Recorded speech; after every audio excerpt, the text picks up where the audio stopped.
All right, so we just got done watching Sailor Moon Sailor Moon Season 3, Episode 1. What was that? Was the Premonition of the Apocalypse. The mysterious new guardians appear. So this episode, strangely, we start the season off with what is, in essence, a Mars episode, Sailor Mars epi. So Sailor Mars is kind of having these sort of revelations-esque Premonitions, or deadly premonitions. Of an apocalypse wherein, you know, the whole world is wiped out, and there's this repeated image of all the pretty soldiers being just like obliterated, like they're statues. Yeah, kind of like a Medusa statue being shattered. Yeah, by a light beam. And like it seems that they're borrowing explicitly from imagery from the New Testament in this, and borrowing, as you said there, a little bit from Greek mythology. Whereas before we were dealing with very strictly tropic science fiction kind of bullshit, whereas now we're definitely getting more into sort of classical themes. Mm-hmm. I found that this was an excellent start to a season, given the kind of slog that was. Yes, this was the Chibiusa kind of arc. A great episode. We start off at the very beginning of people just talking about test scores. Usagi hasn't been studying, so it's like we're right back into it from the get-go. Yeah. We had some great character moments, seeing all of the five soldiers kind of studying as JB together. said again, this is like a Mars-centric episode. And the cool thing about Mars, which we actually kind of forgot about, I mean, at least I forgot about myself, is that beyond being a sailor, she also does have spiritual and magical abilities. So she's going back to her temple. She's like looking into the fire, trying to recreate her premonition through magic, and she can't find it. So this premonition she's having is definitely due to some dark energy, not just her standard abilities. Yeah. So for some reason, it's targeting her because she's tapped into spirituality. Yeah. I can only assume. We also got a first look at our main antagonist for at least this arc. Hopefully, the whole season, because it seems interesting. It's there's going to be a pullback, and there's like somebody pulling the strings for so it's sure. some this scientist guy. This isn't menacing enough to be our whole season back. Some scientist guy. Looks like he's making like the T virus. Yeah. He's mixing stuff up Powerpuff Girls style and sugar and spice, and nothing nice in this one. And it's the Daimons, so it's the same. The demons. Same naming convention, which is kind of irritating. Everything kind of sounds the same, but it's these little like seed things. They look like acorns, kind of like a quad acorn. Yeah. Oh no, he calls it the something egg. They're like egg. They're like eggs. Yeah. Dark egg. Like egg/flowers. Yeah, it looks like a bean sprout almost. Yeah. Yeah. Anyway, that floats up and it infects a tree. And the villain of the Freak of the Week of this episode, I think design-wise, is not the coolest, but on terms of what they did on screen was one of the most entertaining. Yeah, the action was good. Really good. They put some money into the animation. Yeah, finally. So when we first see the tree kind of growing, it grows and transforms into her, and then her legs were roots, and they turn into legs and hands. Yeah. She has the ability to shoot off her hands and limbs into like little handcuffs and cuff people to the wall like this with her hands, and she can just re-row them. Yeah. And she can also kind of squat in a little ball, and if you are familiar with Crazy Frog in his music videos when he rides his invisible air bike, she can just do that, and Crazy Frog zoom around really fast. Yeah. So I think that was cool. The fight in this was not a lot of stuff necessarily happening with the sailors, but Sailor Moon does her halation, and it doesn't work. She gets rejected on that, and then but was it bad triangle attack or something like that? Yeah. And then Mamoru comes and he says his one-liner, and he doesn't save the day though. No, so he throws it and it hits her in the head, and then she just like.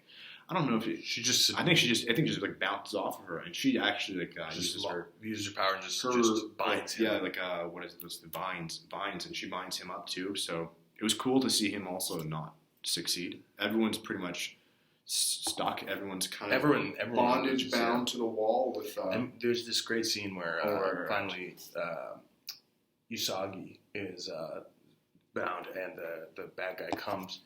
And just basically starts biting on her, what do you call it, makeup, moon prism brooch. It's her like, foundation pack, whatever you want to call it. Yeah, but it's the source of her power. It's where the silver crystal is.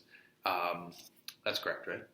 Yeah. Well, it's her how she can transform. I don't know if it's her the source of her power. Okay. I think maybe the silver crystals inside her, but I don't think she can transform without. But there was a little silver crystal. Maybe. Yeah. Well, there is something actually.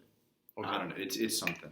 Whatever. And so then this just starts biting on it to the point in which where Sailor Moon is forced to transform back. I don't think we've ever seen that. Yeah, before. forced We've seen transform. her transform back a From- couple times. I feel like we've seen her transform back from like getting injured, where Getting injured. This was a forced one. She didn't do it from injury. It was like she this couldn't Damon be- knew like what to do. As soon as it was pulled off her, we see the ribbons go around her, and her clothes kind of disappear and convert back to normal clothes. Which and then Ray has also made, or Sailor Mars has made sort of comatose a bit. We also, there was a great bonding moment where Ray's just being really nice because she's worried about the world ending. So I think she sees the premonition. It's that the world's going to end, the apocalypse coming, and because of that, she doesn't want to tell anyone. But she's kind of having like a cute conversation with Sailor Moon, talking about what her dreams for the future are. Yeah, and Ray is very clearly talking about things that aren't, I would assume, aren't her real goals and aspirations, but just like in a dream-like perfect world, because she doesn't think anything will happen.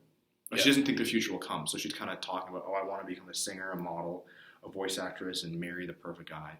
But I would never tell you that, because it's like her true desires, which aren't even like her conscious desires for the future, because she's only saying them because she thinks that nothing's going to happen, so she might as well like be very true to her like unrealistic dreams to Usagi, because she thinks everything's going to end. Yeah, we actually like saw some character moments in this, which was awesome.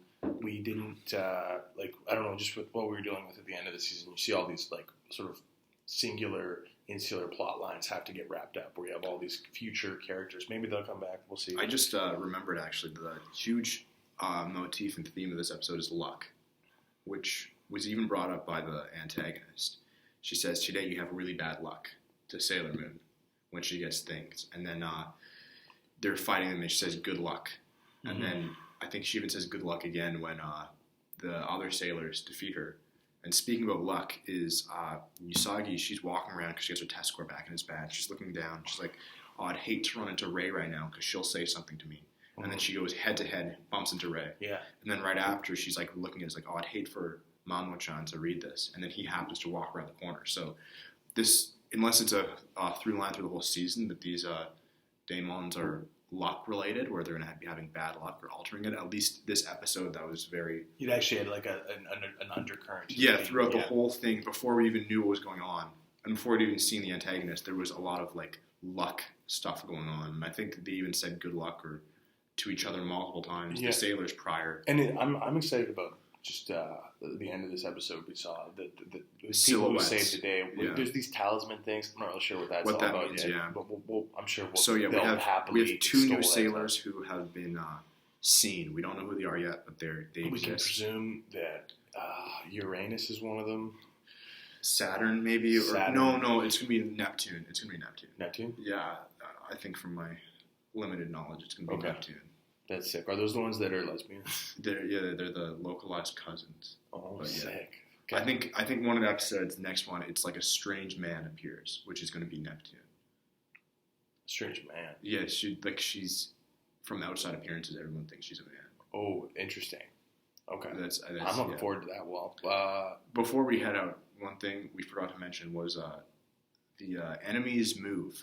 The way that she would do her attack was quite surreal. The hands thing? No. So she has a little star on her chest. Oh, yeah. And in order to do, this is a kid's show again, in order to do her move, she pulls her blouse down really low and is just like exposing most of her revealing her cleavage. Most of her upper chest. And that happens twice. It happens one time, and it's like, okay, that's crazy. And then they feel the need to... There's 3 times. Yeah, do it again where... And you can even there's only 19 minutes of content. You can see the star anyway. It's fully visible. Yeah. But for some reason, they feel the need to like really to scene in a that they felt the need to show multiple times for. That's true. And this thing about this, which is I guess interesting, is this is like not a fan service show at heart. At heart, yeah. But it is. But in practice, it is. And it's not like the people aren't watching this at the time, and they weren't watching it for the fan service. And I have to wonder is. As someone who hasn't read or looked at any of the manga, is that a scene that was drawn there that they feel the need to recreate, or I think it's just an anime thing.